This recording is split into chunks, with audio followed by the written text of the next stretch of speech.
La dégradation du service public de transport nous alerte. Allez. Merci, Monsieur le Président, Madame la Ministre. Je veux d'abord saluer Virginie de Carvalho et Estelle Davout, qui sont élus à Tremblay et qui sont avec nous aujourd'hui, et avoir une pensée pour le maire François Asensi. Tremblay en France est la ville la plus vaste de Seine-Saint-Denis. Elle est aussi dans ce département la commune la plus éloignée de Paris. La question des transports en commun y est donc centrale. Depuis la mise en concurrence pour les réseaux de bus et le choix d'un nouveau transporteur en septembre dernier pour desservir Tremblay en France, les conséquences n'ont pas tardé à se manifester. Suppression de lignes, fréquence en baisse, rupture de charge et baisse des interconnexions avec le RER.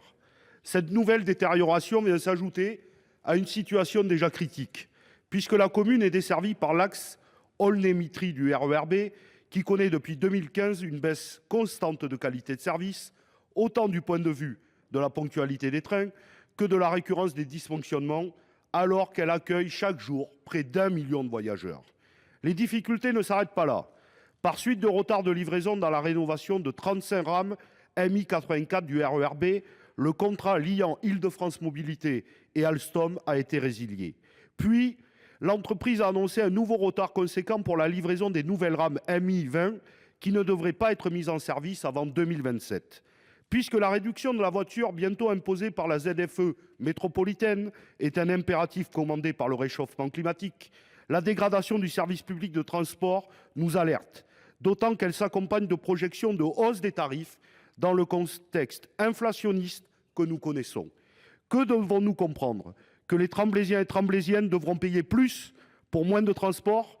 Qu'ils continueront à être assignés à résidence? Alors, Madame la Ministre, que comptez-vous faire pour remédier aux difficultés de desserte de la ville de Tremblay en France?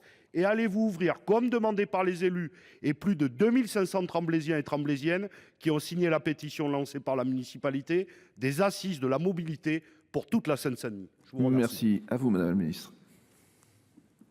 Merci beaucoup, Monsieur le Président, Mesdames, Messieurs les sénateurs, chers collègues. Monsieur le sénateur, vous me permettez de vous apporter la réponse de mon collègue Clément Beaune, et donc de fait une lecture un brin moins habituelle, mais pour le coup, c'était important de vous le rappeler. Il me fait dire qu'effectivement, c'est bien l'organisation des transports publics en Île-de-France relève bien de l'autorité organisatrice Île-de-France Mobilité, qui lui appartient en particulier de définir le niveau d'offre de transport public sur les communes franciliennes et de garantir leur niveau de qualité de service, mais aussi l'organisation de l'ouverture à la concurrence des réseaux de transport qu'elle administre, notamment dans le cas des réseaux de bus desservant la commune de Tremblay en France.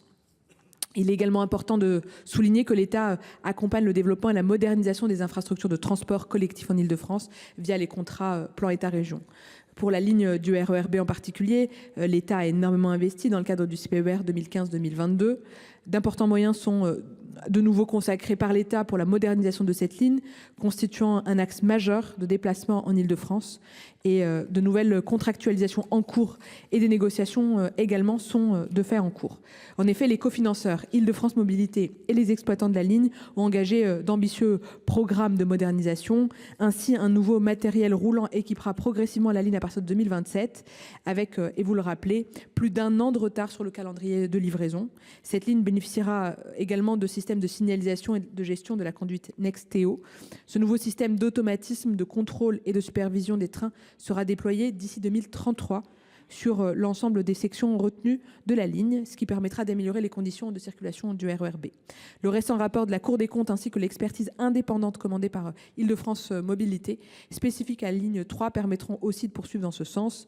L'État et le ministre des Transports en particulier sont fortement mobilisés aux côtés de la région Île-de-France et d'Île-de-France Mobilité et des opérateurs pour la concrétisation de projets. Mais moi, j'entends aussi également, monsieur le sénateur, la mobilisation des citoyens qui ont besoin de réponses rapidement, et je ferai part au ministre de ce point plus spécifiquement. Je vous remercie. Merci, Madame la Ministre.